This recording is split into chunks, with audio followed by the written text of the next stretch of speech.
त्याची प्रतिक्रिया त्यांनी एबीपीला दिलेली आहे। आदित्य ठाकरे यांनी या संदर्भात दिलेली प्रतिक्रिया पाहूया।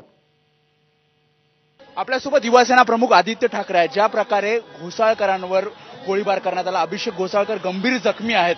तुम्ही कल्याणमध्ये येतात, कल्याणमध्ये सुद्धा अशी घटना झाली, काय सांगाल? मला वाटतं आपण हाच विचार करणं गरजेचं आहे की महाराष्ट्रात एकंदर चाललंय तरी काय, कायदा सुव्यवस्थेचा धाक राहिलाय की नाही। गोळीबार होतोय, आज मी बघितलं जळगावमध्ये एक भाजपच्या नगरसेवकर झालेला आहे, आमच्या अभिषेकवर झाला, आता इथे कल्याणमध्ये झालं। साधारणपणे जो धाक असायला पाहिजे तो राहीच राहिला आणि असं जर वातावरण राहिलं तर महाराष्ट्रात कोण म्हणजे काय, कोण सुरक्षित आहे नक्की? काही माहिती घेतली का? कारण ज्या प्रकारे कारण आम्ही तेच आता गंभीर जखमी होते।